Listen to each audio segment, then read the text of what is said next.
Hey Virgo, your reading's been bubbling up for the last couple of days, and I finally have time to sit down and do it. So here I am.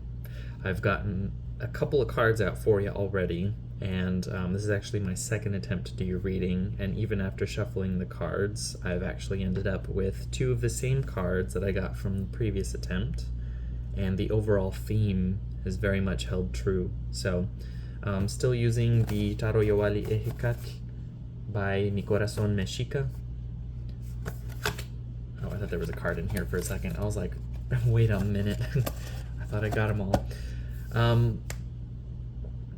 All right, so I've got 5 cards on the table right now. We might pull more as the reading progresses, but this to me is the most important card for the entire reading. This is the Two of Flints, Ometekpat, I think. But this is like the equivalent of the Two of Swords, if you couldn't tell from the imagery. And I mean, this is actually one of my favorite cards from this deck. I think it's so beautiful.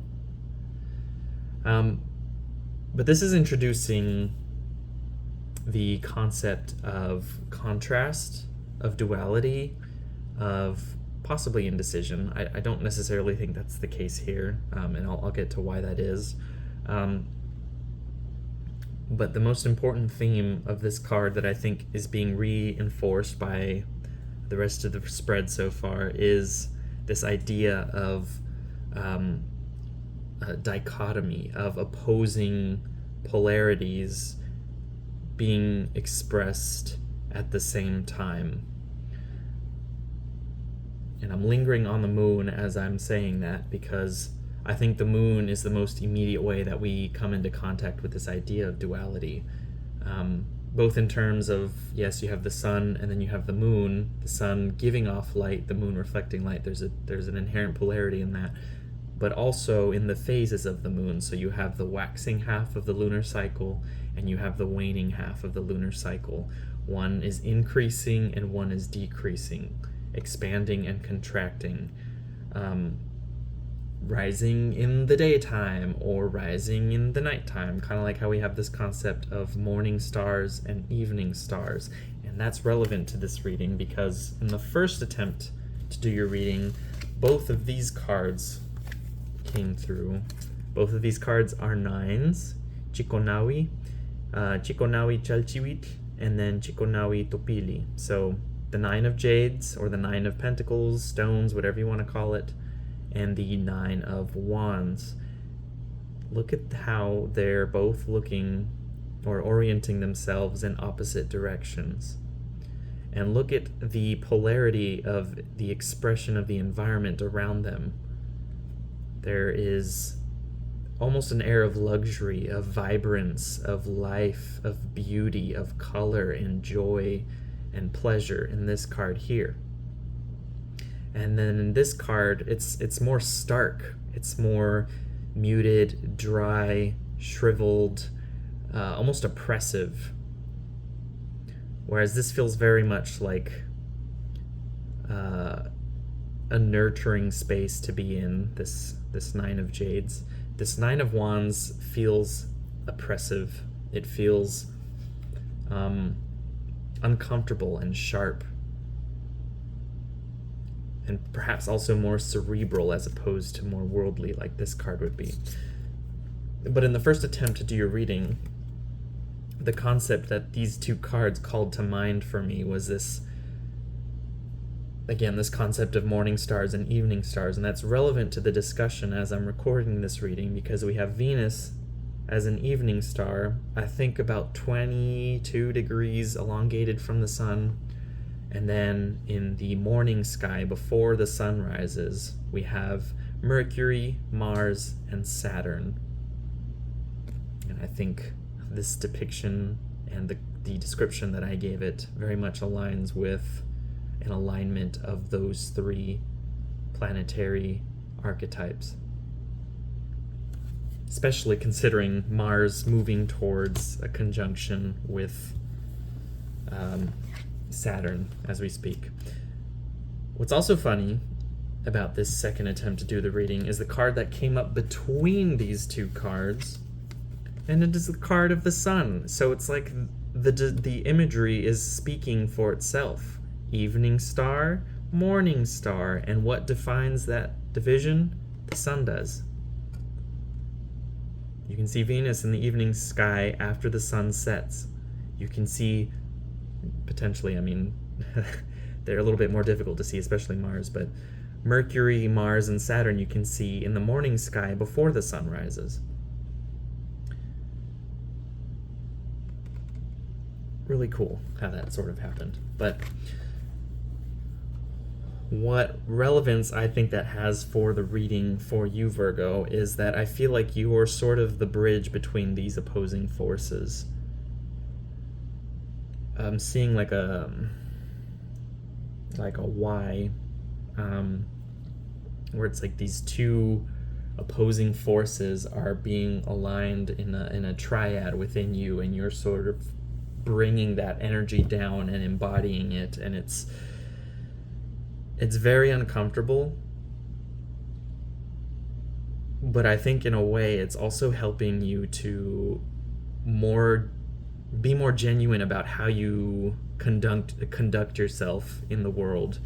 I feel like it's maybe become easier for you to not put on airs when you're in situations that you don't care to be in, or that don't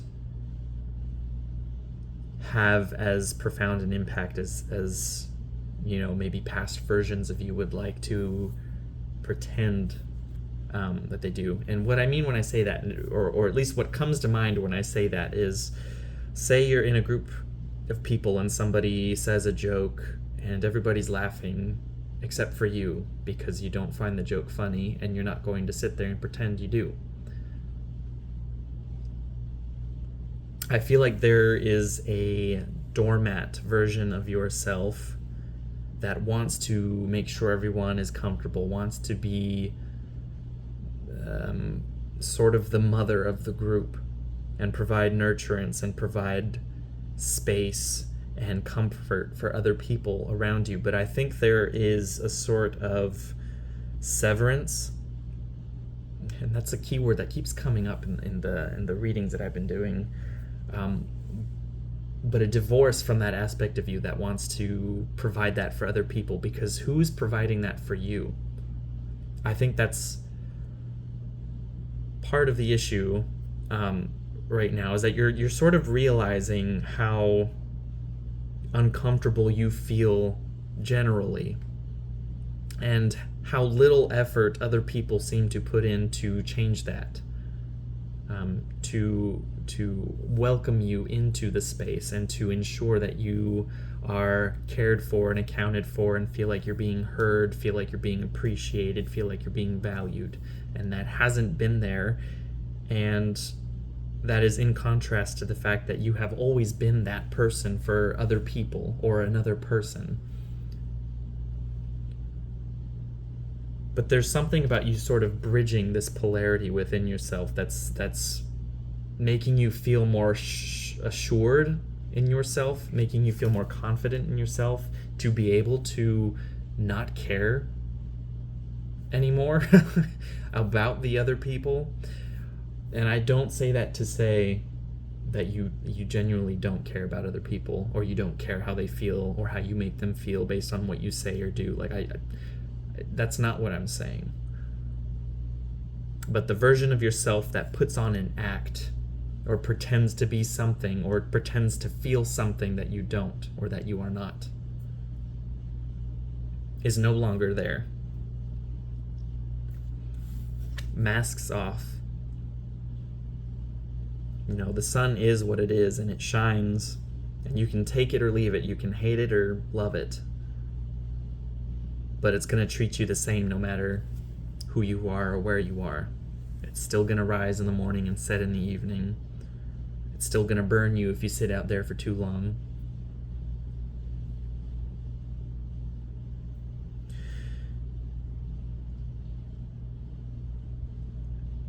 But I think it's also teaching you the value of being true to yourself. Something about the experience that's unfolding for you right now is allowing you to come in contact with an aspect of yourself that maybe you didn't feel safe to embody previously.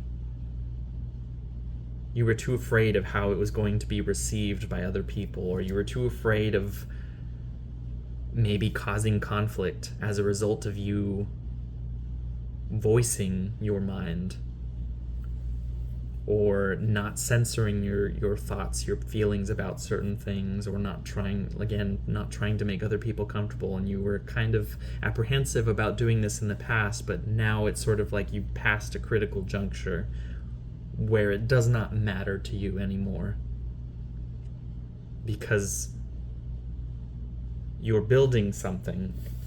And I say that because of the general sense of the that I'm getting from these cards, but also I feel like it's confirmed by this Three of Jade. This card is sort of the card of creating something, of building something, of embarking on a new creative venture, and trying to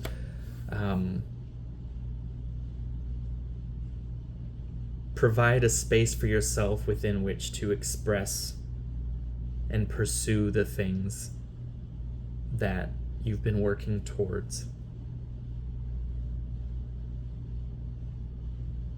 I'm hearing no holds barred, like there was hesitation on your part in the past to do this thing, to embark on this journey, or to take on this project, to maybe move in this direction in your career. But it's like you're putting in the steps. Oh, here we go, putting in the steps.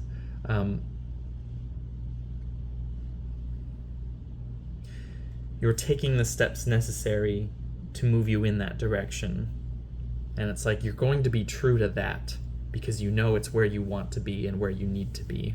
And you know it's going to lead you to where your life appears to you to be exactly what it is that you want it to be, rather than the life as society or your friends or your family or your presuppositions that you inherited. Like they dictate a version of your life that you no longer want to participate in. And so that's kind of what this breakaway is, what this this critical juncture that you've passed. It feels easier to you because you're no longer holding on to how other people are going to receive you, or whether or not you make people comfortable. That's not what you came here to do. You're not here to please everyone. You will never please everyone. You need to take responsibility for your own happiness, the way that your own life appears. And at the end of the day, if you're not proud of where you've come or where you are or where you're going, then that needs to change. And I think that's what experience is reflecting back to you. You can keep doing the things that you've been doing and continue to come to the realization that those things aren't bringing you happiness. They're not taking you in the direction you want to go in, and they're not allowing you to be true to yourself and to be honest with the people around you.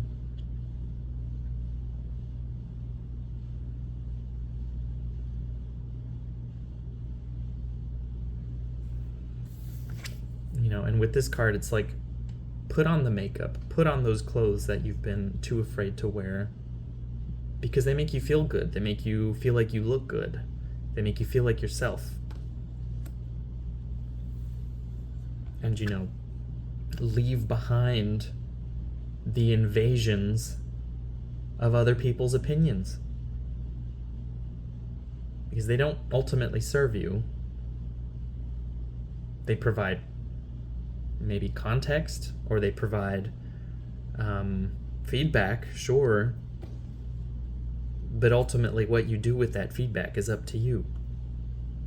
And if it's not productive feedback, why bother wasting your time shackling yourself to what that feedback is, and making yourself believe what other people believe about you, when even you know it's not true to you. I'm gonna pull a couple more cards. Oh, I guess this card wants to come out. Hi. Four of Jade, which is a progression from this Three of Jade, of course, numerically, but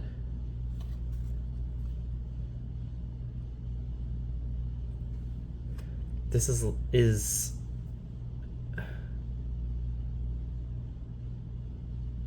I'm seeing it as like a wrapping, as like a building of four walls around the space you're making for yourself. That is the creation of the sacred space within which you can express, like I said, or within which you are free to be genuine to how you feel, and also to work on the things that you find valuable to you and the things that you wish to pursue. And this Four of Wands is like holding strong to that, making sure that you don't stray from that, and being able to weather the storms, because 4 is a very secure and stable number. If you think about the cardinal axis of the earth, you have the equinoxes and you have the solstices, and these are the four corners of our world. You know, this is the axis within which our entire our entire lives unfold. English is hard. Any language is hard.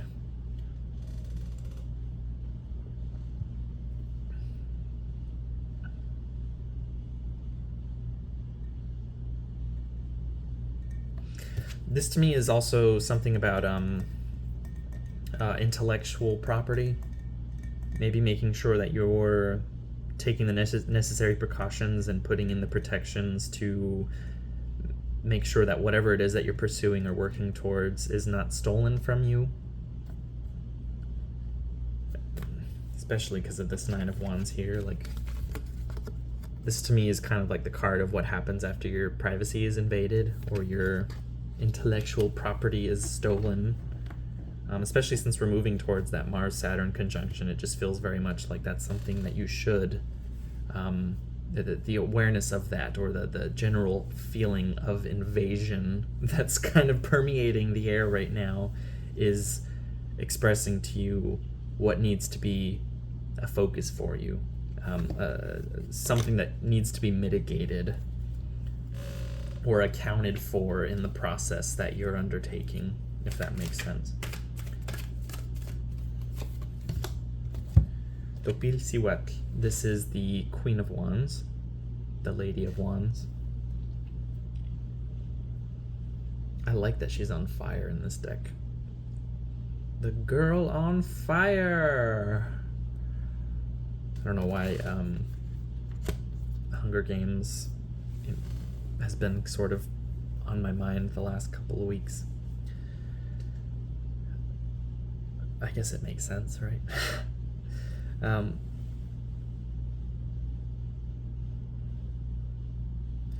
This,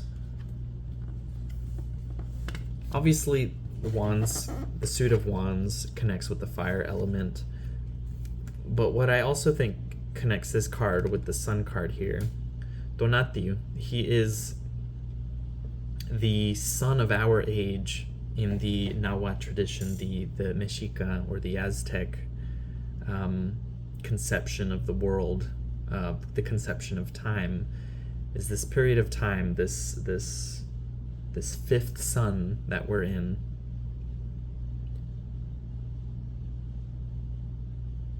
You know, it's overseen by this figure, Donatiu, who basically sacrificed himself, who threw himself into the fire to become reborn as the sun that's currently streaming through my window onto my face and nourishing my plants with its beautiful light.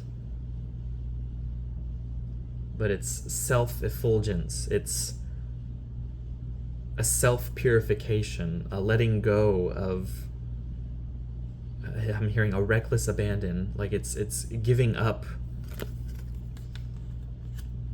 everything that we've been talking about, letting go of other people's perceptions, letting them land in the flames and become fuel for the fire that is just growing brighter and hotter and more powerful, and is transforming the space around you into pure, workable, powerful, vibrant energy,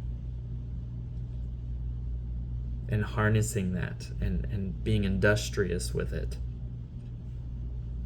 This is like a card of the entrepreneur, of channeling the creative energy, the focus that you have,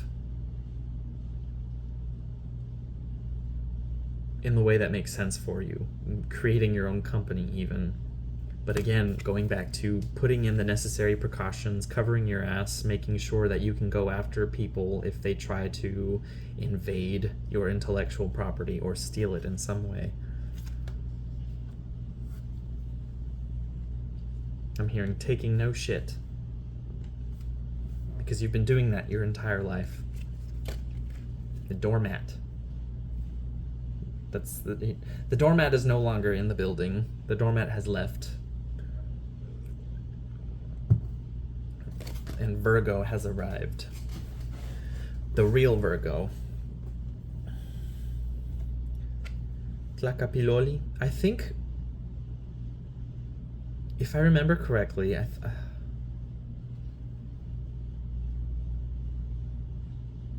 want to say that in this deck, this is also a depiction of Tonatiuh, but I could be wrong. For a split second, I was like, is it Quetzalcoatl? Because I thought maybe he was wearing the mask that he usually wears. He's not. This is more like it's like a dog mask. I don't know. Could also connect with Xolotl, who is basically the evening star Venus. Or Mercury, it's kind of ambiguous, I think. Or there is some ambiguity there as I understand it currently.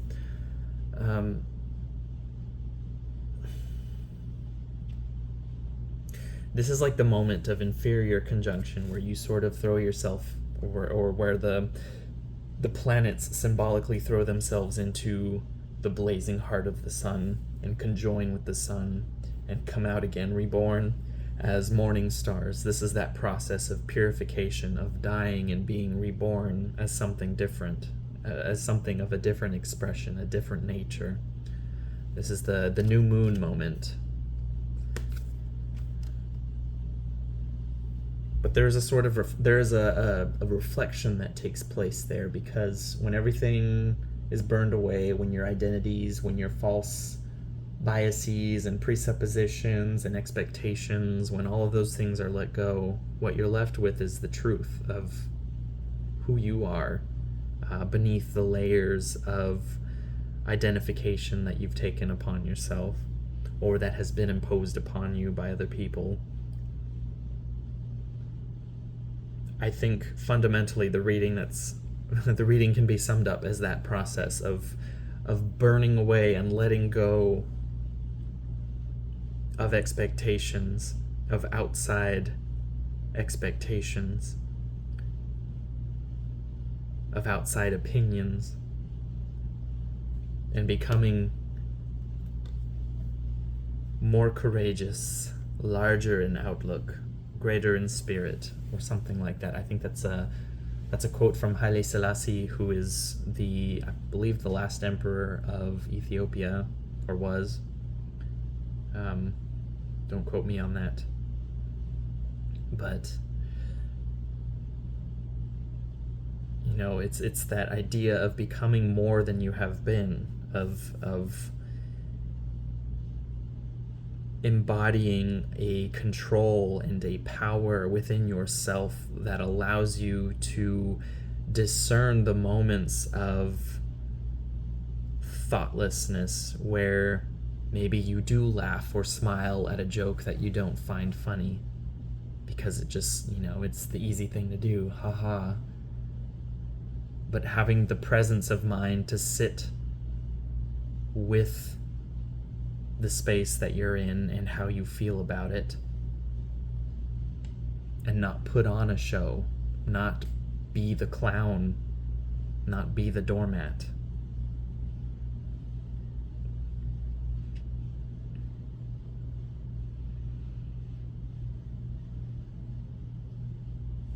something about this card, and it could be the incense in the front. There's just, I know personally for me, but it's also kind of coming through for your reading right now. There's a maternal figure, an ancestral figure of some kind that I feel like you would do well to make an offering to, whether that's with prayer and or with incense, lighting a candle, just maybe holding a moment of space to remember and try to commune with this ancestral mother figure, because there's some kind of utility in a message that is coming through from this person, from this being,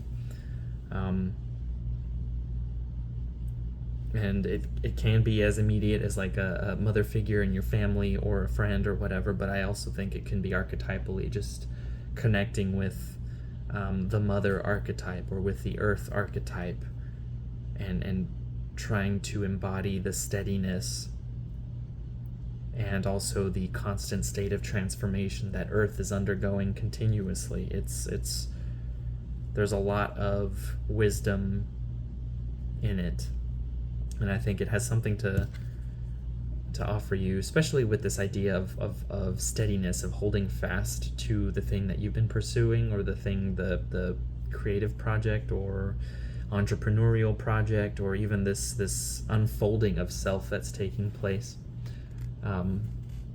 This is the card of steadiness, of holding on, of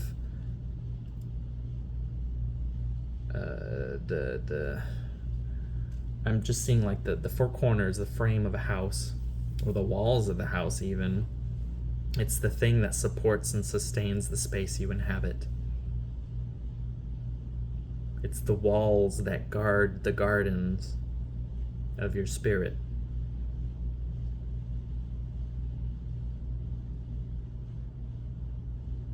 But yeah, I'm getting very grandmotherly vibes with this, especially with this card for some reason.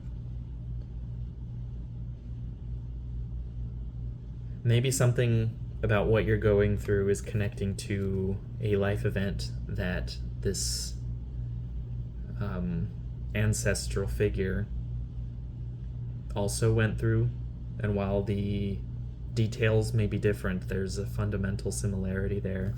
And I think something about approaching this figure, even if they're alive, like even better, you can get more immediate communication about what this is, but there's a lesson inherent in what they've experienced, and I think it has something to offer you if you're receptive to it. Because maybe this person has tried something that you're trying now, or has been an embodiment of what you're becoming in some way.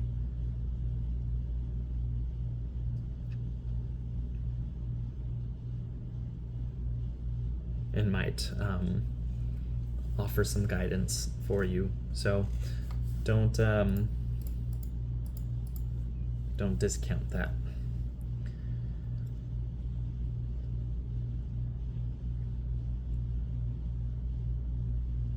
Well, I think that's all that's going to come through for you today, Virgo. I hope to see y'all soon. Take care. Hang in there.